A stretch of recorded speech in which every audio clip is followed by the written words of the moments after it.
Ako noon, nagpupulong ang kongregasyon namin na nasa City of Oriol. Tapos yung MS namin, nagmamadaling lumapit sa akin. Sabi niya, "Kuya Dennis, pumunta ka muna sa hallway." Sabi ko, "Sige." Pagkalabas ko sa koridor, may mga lalaking nakatayo doon na nakamask.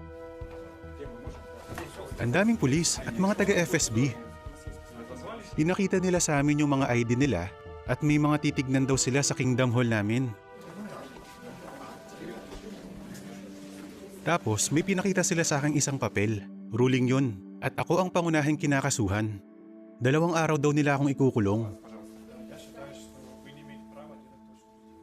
Naisip ko, okay lang, matatapos din to. Hindi naman masyadong matagal yung 2 araw eh. Nakayanan nga ng mga kapatid na makulong. Kakayanin ko rin yun. Alam kong poprotektahan ako ni Jehovah.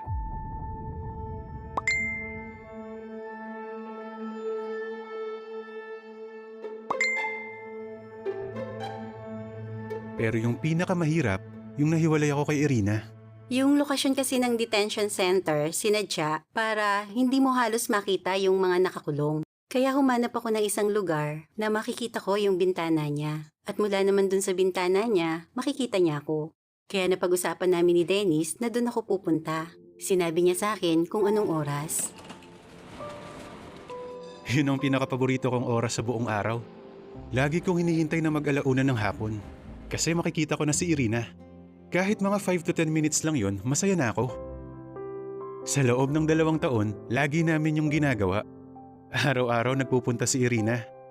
Kahit nag-i-snow, umuulan, o umaaraw, kahit anong lagay ng panahon, lagi pa rin nagpupunta ron si Irina. Walang nakakaalam nun. Secret lang namin yon. 2 taon din naming tinago yon at wala kaming ibang sinabihan ito. Sinikap kong maging mabuting asawa kay Irina. Kaya nung nasa detention center pa ako, 2 beses akong tumatawag sa kanya kada buwan. Tapos sinusulatan ko rin siya 5 beses kada linggo. May mga kaibigan akong umalalay sa akin. Pumupunta sila at binibisita ako. Ang daming nag-mail sa akin, pati kay Dennis. Sabi naman ng iba, pag nalulungkot ka, tawag ka lang o text, punta kami dyan. Ang laki ng naitulong nila sa akin at talaga nagpapasalamat ako doon.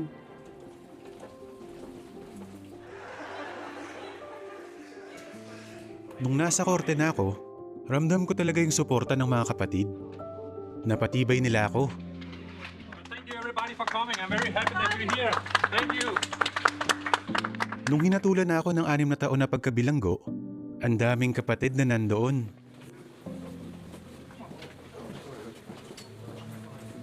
Sinikap ko na manatiling positibo at malaking tulong yun sa sitwasyon ko.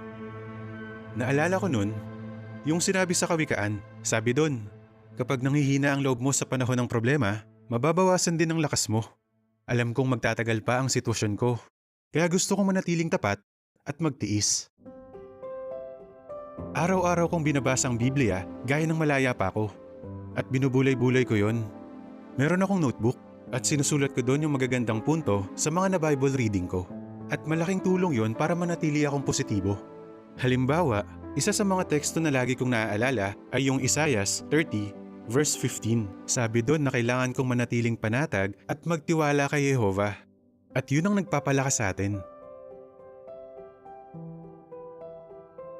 Lagi kong ipinapanalangin kay Jehovah na pakalmahin niya ako na manatili akong masaya at maging positibo. Yun kasi yung kailangan ko.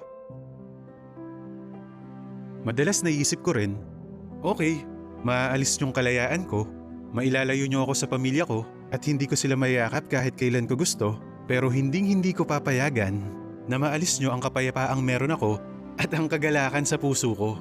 Hindi niyo yun maaalis sa akin. Gusto kong paglingkuran si Jehovah at gusto kong gawin ang kalooban niya ng masaya kasi isa siyang masayahing ama.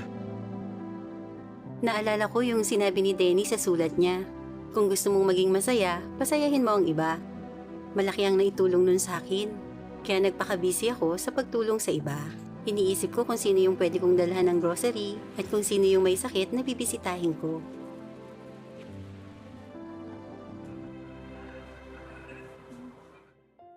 Sinabi sa akin ng isang staff sa bilangguan, "Dennis, napansin ko napakamasayahin mo."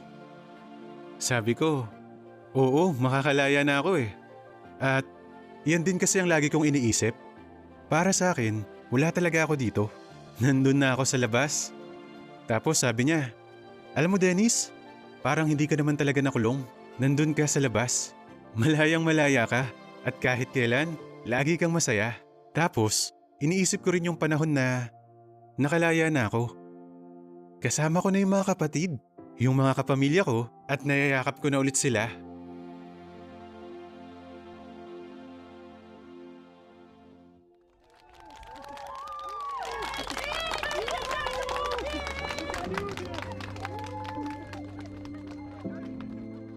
Nagulat din ako sa dami ng nandun. Nagpunta sila ng maaga at galing pa sila sa iba't ibang lugar.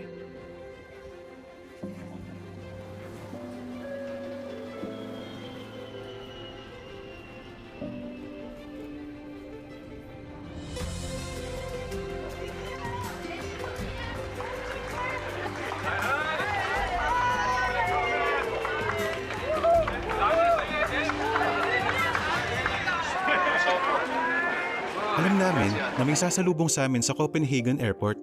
Kala namin onti lang sila.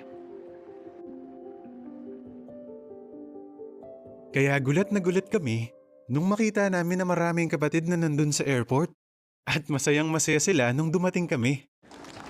Isa-isa ko silang niyakap. Tagal kong hinintay yung araw na yun. At iba't iba yung naramdaman namin.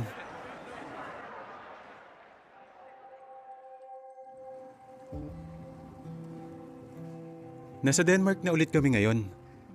At magsisimula kami ulit dito ng bagong buhay.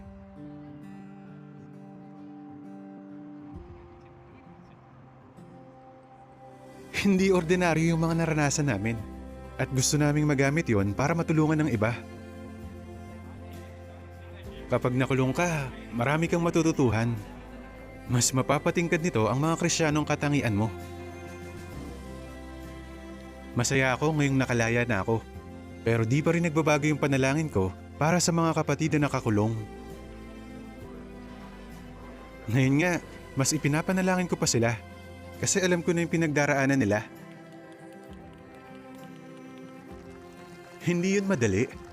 Pero sigurado akong tutulungan sila ni Jehovah kasi tinulungan niya na ako noon.